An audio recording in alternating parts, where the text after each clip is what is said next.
इतनी खतरनाक मधुमक्खियां आपने आज तक नहीं देखी होंगी। ये सिर्फ डंक ही नहीं मारती, ये मधुमक्खी बम गिराकर सीधे भालू पर हमला कर देती है। तभी सारी मधुमक्खियां मिलकर एक विशाल धनुष बाण बना लेती हैं और एक ही तीर में उसे उड़ाकर सीधे तालाब में गिरा देती है। उसका चेहरा सुअर जैसा दिखने लगता है। अगले ही दिन वो पूरा भेष बदलकर फिर से शहद चुराने पहुंच पड़ता है, लेकिन उसे जरा भी अंदाजा नहीं होता कि पास में मौजूद बतख सब कुछ देख रहा है। जैसे ही उसे एहसास होता है वो तुरंत वहाँ से भाग निकलता है, मगर मधुमक्खियाँ मजबूर होकर वो जान बचाने के लिए सीधे तालाब में छलांग लगा देता है और पानी के अंदर सरकंडे की मदद से सांस लेने लगता है। लेकिन उसी वक्त बतख जाकर मैनेजर से उसकी शिकायत कर देती है। मैनेजर तुरंत सीटी बजाकर सभी भालुओं को इकट्ठा कर लेता है। ये सुनते ही भालू भी तेज तेज कदमों से वहाँ पहुँच जाता है। तुम हमेशा भीगे हुए ही क्यों रहते हो? इसके बाद मैनेजर सभी भालुओं को एक लाइन में खड़ा कर देता है और बतख से असली चोर की पहचान करने को कहता है। लेकिन किस्मत से उस दिन उसने चेहरा ढका हुआ था, इसलिए बतख उसे पहचान नहीं पाती। आखिर में मैनेजर सभी को सख्त चेतावनी देता है, कोई भी भालू इस सफेद लाइन को पार नहीं करेगा।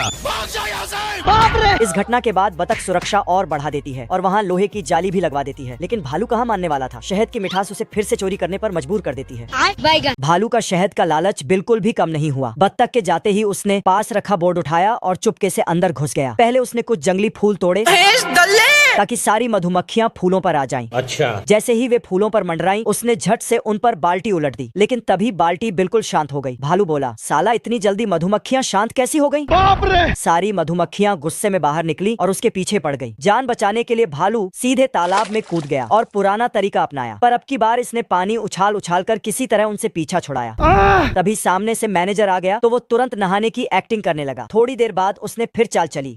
इस बार उसने मधुमक्खियों को कूड़ेदान की तरफ लुभाया आजा। और ढक्कन बंद कर दिया। लेकिन सारी मधुमक्खियाँ नीचे से निकल गई, पर भालू कूड़ेदान को कूद कर टेढ़ा कर दिया। बेचारा जैसे ही छत्ता उठाने मुड़ा, मधुमक्खियों ने उसके पूरे मुंह के अंदर फ्री में सर्विसिंग कर दिया। वो फिर तालाब की तरफ भागा, लेकिन इस बार रास्ता भी बंद था। लेकिन भालू तो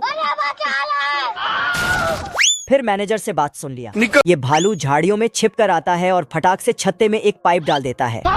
फिर दूर बैठकर जोर जोर से भालू शहद चूसने लगता है। तभी पानी भर रही बतख की नजर पाइप पर पड़ जाता है। वो तुरंत पाइप निकालकर दूसरी तरफ से खुद खींचने लगता है। अब शहद उल्टा छत्ते की तरफ लौटने लगता है। नहीं सारुण के यहाँ कुछ तो गड़बड़ है।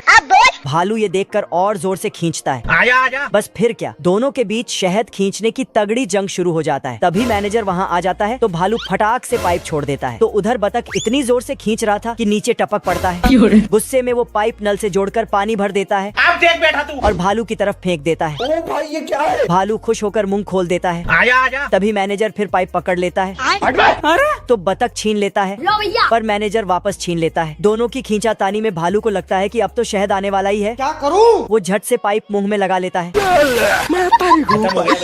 और अगले ही पल उसकी ऐसी धुलाई होती है कि शहद का सारा नशा उतर जाता है।